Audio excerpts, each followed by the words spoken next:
to tell you a little bit about my journey with fitness. A lot of people see me now and say, well, you've always been fit. You have no idea what it's like. Or you must have always been fit. Or you must have been doing this for a long time when I coach a class or teach a class. And the answer is no, that is not true. I used to be over 400 pounds and exercise was something that I did not do at all. In fact, I remember when I was pregnant with my son, my OB had said, you could just get up and walk around the block maybe once a day to just kind of move. And I was like, no, that sounds terrible. So no, I came from a very sedentary lifestyle. I was morbidly obese and moving was very difficult for me. But when I had decided that I was going to start to lose weight, I had to start somewhere. And so what I did is I started with at-home workout DVDs because A, I wouldn't be seen in public and I certainly didn't want to go to a gym. I didn't have any workout clothes that would fit me, and yet I knew I wanted to work out. So my very first workout video was Power 90 with Tony Horton, who I still love so much. I did the same workout video day after day after day. Power 90 was a program where you did it every single day for 90 days. It was really repetitive, but it got me moving and I could do it in my living room wearing whatever I wanted and it was doable. So I started there. So my advice to people always when they're starting working out, I say, what are you willing to do? And what's the easiest way for you to start? So that's number one. That's how I learned that strategy. That's what I had to do. And after I had lost, I don't remember how much weight, but I lost enough weight to wear a pair of shorts.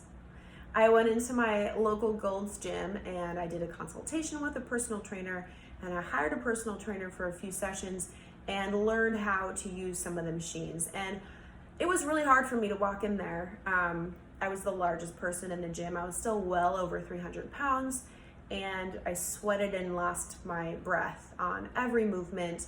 But I had a really sweet trainer who was very kind, never made me feel awkward, never made me feel uncomfortable, was very confident in my ability to change. And I'm really proud of that, Kristen. Honestly, when I think about her, she is my hero. Because now when I walk into a gym, I look like a fit person. I'm fit. That's been a long time ago. But then it was hard because everyone looked. Everyone stared. I was the biggest person in the room. And that didn't change for a really long time. And I showed up anyway. And I started to feel like, okay, I belong here because I know my way around in the gym. And then I had weight loss surgery. And so I was eating very little and I couldn't work out a whole lot, but I continued to go to the gym. And that really helped protect some of my muscle because weight loss surgery is incredibly unhealthy. Your body is eating itself. I was eating basically nothing. So I was losing fat, but also a lot of muscle. It takes a lot of muscle to carry 400 pounds around the world. And so I had a lot of muscle, but my body, didn't discriminate. It just ate everything proportionately. So working out was really key during that period of time to at least preserve some muscle mass and to keep me moving. So it was at that time that I hired my second personal trainer, Jim. I want to buy him a car. Again, he didn't see me as a fat person. He saw me as someone who is an athlete, someone who is strong, someone who is coming in there to work out. He wasn't cheap. And I spent more on personal training sessions for a while than I did on any other expense because it was that important. It was an investment in my life. And if I hadn't done that, I would not be here today. It was so important and it was so expensive. And at that time, I was a single mom and I was working full time. I didn't have a lot of extra money, but I sacrificed, and that is what I spent my money on. And so twice a week, 5 a.m, I would be at the gym with Jim. And he taught me everything: squats, deadlifts, upper body. When I decided to start running after I'd lost some weight, he cheered me on, he encouraged me. He introduced me to one of his other clients, Holly, and we became workout buddies. So every morning we would meet, we would do our cardio together on the ellipticals or the arc trainers and boy talk and have girl time. And that was my very first workout buddy experience. So that period of time, investing that time, that energy, that money, it was a period of about a year. My body changed. I was able to lift more. I started to feel confident. I started to get a little muscle definition. I felt like I belonged there. Became a fixture in the gym. It became a part of my identity. I'm a lifter. I go to the gym. It was amazing. It changed my relationship with myself. It changed my confidence with myself, and it built that routine. So from there, I got really curious about CrossFit. I wanted to do more cardio things. I wanted to just expand my workout experiences. I liked to lift, but I was getting a little bored. I get bored very easily, especially with fitness. I like to be challenged. So there was a CrossFit gym opening in town. I went and got the Groupon for it, showed up for day one, terrified. And in CrossFit, typically they have you go through an on-ramp process. So it was a 2-week program where they taught me all of the movements. So Olympic weightlifting, which is barbells. And this is a dirty, garage gym with barbells clanging on the floor and, big beefy men throwing 400 pounds in the air and gymnastic movements, people swinging from bars. And I'm like, in my head, I'm still like a giant obese person at a CrossFit gym. But day one, there was a girl in the lobby, Brandy, who was also her day one, terrified. I was like, all right, I'm with you. And so we jumped in, we learned. She's still one of my closest friends. And off I went on my adventure in CrossFit. I was there for 2 years. I went every single day, every single morning, learned more how to Olympic lift, learned more how to move my body, learned how to push past my aerobic limits. So in CrossFit, you have Metcons. So usually it's a timed workout. So you're trying to get as much in a short amount of time as possible. So you learn like new limits for your heart rate, new limits for the muscle burn. And it changed my fitness so much. Changed my relationship again with myself. I'm stronger than I thought I was. I can do more than I thought that I could. I will not die if I do 2 workouts in one day. And it built a community there. I had friends. My friend group was now fitness people who cared about what they ate, people who cared about how they moved their bodies, but still had balanced, healthy lifestyles. And I really was able to sink into a lifestyle that was healthy, where I lived my life, I worked hard, but I also started my day with my body. I started my day with my friends, and I prioritized my health and fitness. So again, that brought me to a new level. I got married and moved away from that gym. And CrossFit boxes are very, very community oriented. And I found another CrossFit box and I just didn't fit there. It was just so hard to get into that group and it was just not my vibe. So I left CrossFit and that was hard. And I spent some time trying to figure out, all right, what's my jam? I'm not a CrossFitter. Who am I? It really did become a big part of my identity. And this is something that we have to be careful of. No matter what we're doing, we grab onto something as part of our identity. We have to be also willing to let that go and understand it's not who we are. It's just something that we do. It's a way we express ourselves, but it's not who we are. I was running a lot. I ran. I ran a marathon. And when I was done with that, I had the same thing of, if I'm not a runner, who am I? Who am I? If people know me that I run, and it's like people don't actually care what I do for fitness. They're not keeping track. They're not impressed really. It's this idea of like, no, that's all internal noise. So I've had to do that many times, set down my identity with fitness and find something else. But it's hard. It's a transition. So I tried Orange Theory. I really liked Orange Theory. That's a workout that involves running, rowing, and strength training. I liked it, but again, the location where I was, for me, community is so important. And if I don't gel and fit into the groove of a place, it's hard for me to get excited to go there. Group fitness lights me up. And so community is really an important part of that. So, and also I hate rowing. Hate rowing. So I did that for a little while. I also tried yoga.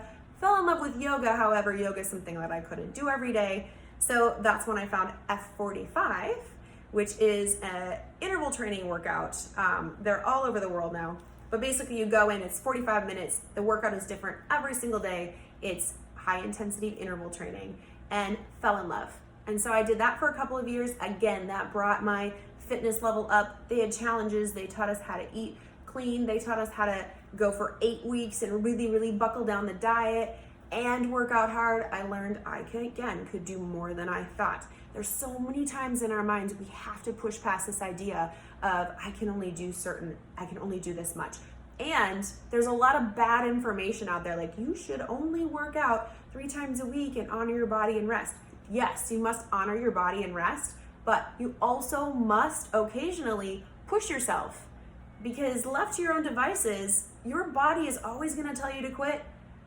Your mind is always going to tell you to quit when something gets hard. Your mind is going to tell you. Your body can do more if you ask it to. Now, you have to listen to your body, yes, but you also have to strive to think, what more can I do?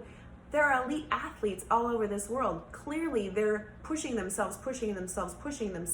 So we normal people who aren't making our living doing that, we certainly have some capacity that we're not using. I challenge you to think about that. So that's what F45 did for me. It challenged me again to push my heart rate higher, to lift a little heavier, to spend more time under tension. Those timed intervals, work through the bell, get that extra couple seconds in before when your mind wants to quit, but no, 1 more rep, 2 more reps. That's where the magic happens. That's where the physique changes. So that really changed my fitness level again. And then I did 75 hard, which is a 75-day challenge from Andy Frisella. That involves 75 days of 2-a-day workouts. They can be whatever you want, but one has to be outside. That again called me higher to say, even if I'm tired, I can walk for 45 minutes. So some days I would do 2 really hard workouts, some days it was 2 walks. But no matter what, I spent 90 minutes a day moving my body for 75 days. Now that was exhausting, but again, it changed my body. It brought my body fat down. It taught my body that I was always going to call on it. So it rose to the occasion. This is what happens. When you call on your body to do something, it responds. Think of your body as another person who is responding to what you're doing.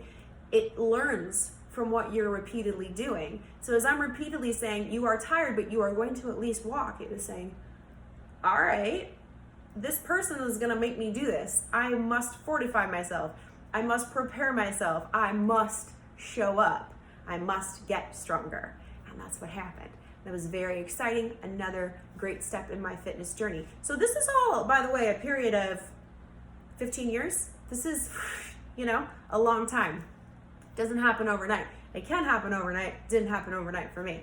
So after 75 hard, my body changed so much that after having been 400 pounds, I had loose skin everywhere, like here, thighs. So I started a series of plastic surgery to remove excess skin. And that was tough because that involves a lot of recovery time, a lot of downtime, but it set me free from those skin areas that were literally flapping and moving with me. And so getting rid of that really set me free to do more and pushed me and propelled me to push my body to a new level, because then I could see the hard work I was doing. Before, if I went like this, I couldn't see my triceps because it was all skin. So getting rid of the skin for me was really, really powerful. And then I decided to be a personal trainer. So I got certified to be a personal trainer. And then I got it in my head that I wanted to do a bodybuilding show with my friend. So just a year ago, I started a prep where I started weightlifting 5 days a week, intentionally. Leg day, chest day, back day, arm day, repeat. And started with what I had, which was a decent amount of muscle and a decent body fat percentage, and started the process that took 8 months to really, really build more muscle and then shred more fat. And that involved weightlifting. So what you see now is the product of strength training plus cardio. A lot of in high intensity interval training cardio that I do at the beach boot camp that I started here, and solid state cardio, stair mill, walks, brisk walks, walking at an incline, getting the heart rate up, but keeping it there where you're just kind of grinding, getting some sweat going and being done. So no more 3-hour runs, no more long, steady state cardio sessions, but more intentional, timed incline walks, brisk walks, and that's stair mill. So that was my fitness journey. And so now here I am. Now this is basically the fitness level that I'll probably stay at. I can't imagine adding a lot more muscle I'm happy with where I am, but it requires a lot of work to just keep my physique. Your muscles, left to their own devices, will shrivel up. Left to your own devices, your body will store fat. We have to be proactive about those things.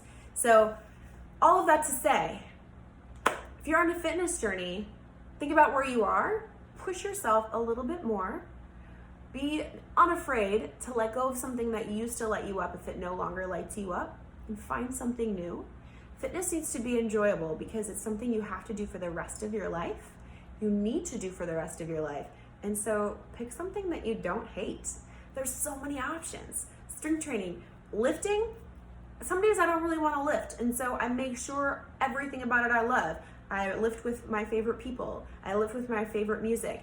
I drive out of my way to go to a gym that I really love to lift in simply because I love being there. I can lift here in the gym in my building, and sometimes I do, but I don't like it. So I take the time to go somewhere I like so that I love it. You have to do these things for yourself. If you're not going to like it, you're probably not going to do it, and you're not going to stick with it. So this is the story of my fitness journey. I'd love to hear what your fitness journey has been and answer any questions that you may have. So hit me up.